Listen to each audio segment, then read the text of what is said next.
நம்ம Kamal நேச்சுரல்ஸோட weight loss சாதம் மிக்ஸுங்க. அது என்ன வெயிட் லாஸ் சாதம் மிக்ஸ்? இதுல ஈக்குவல் குவான்டிட்டியில கொள்ளு, புரோட்டீன் அண்ட் சூப்பரான இம்யூனிட்டிக்கான இன்கிரிடியன்ஸ் இருக்கு. சாதத்துல உங்களுக்கு எவ்வளவு வேணுமோ இந்த சாதம் மிக்ஸ் அப்படி தாராளமா மலைச்சாரல் போல விட்டு நெய்யோ நல்லெண்ணெய்யோ விட்டுட்டு நீங்க வந்து சாப்பிடலாம். சூப்பரா இருக்கும். செம்ம டேஸ்டியாவே நீங்க வந்து வெயிட் லாஸ் பண்ணலாம். உங்களுக்கு வந்து நல்ல ஃபில்லிங்காவும் இருக்கும். ஹெல்த்தியா நீங்க வெயிட் லாஸ் பண்ண மாதிரி இருக்கும். இந்த வெயிட் லாஸ் சாதம் மிக்ஸ் இல்லாம உங்களுக்கு புரோட்டீன் சாதம் மிக்ஸும் இருக்குங்க.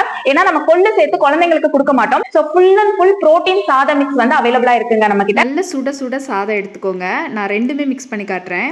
இது வந்து வெயிட் லாஸ் சாதம் மிக்ஸ், இது வந்து புரோட்டீன் சாதம் மிக்ஸும் உங்கள் காரத்துக்கு ஏற்ற மாதிரி நீங்கள் கஸ்டமைஸ் பண்ணி வாங்கி கொஞ்சமாக நெய் இல்லைன்னா நல்லெண்ணெய் விட்டு சாப்பிடுங்க. ரெண்டுமே ரொம்ப நல்லா இருக்கும். வெயிட் லாஸ் எப்போதுமே கேலரிஸை பொறுத்து தான் இருக்கும். கொஞ்சமாக சாதத்தில் இந்த மாதிரி பொடி மிக்ஸ் பண்ணி ஃபைபர் இருக்கிற 2 வெஜிடபிள்ஸ் வச்சு சாப்பிட்டீங்கன்னா சூப்பராக வெயிட் லாஸ் ஆகும். இந்த கேலரிஸும் உங்களுக்கு கம்மி. இல்லை நல்ல ப்ரோட்டீன் இருக்கனால உங்களுக்கு ஃபில்லிங்காகவும் இருக்கும். அப்புறம் என்ன டேஸ்டியாக வெயிட் லாஸ் பண்ணிக்கலாம்.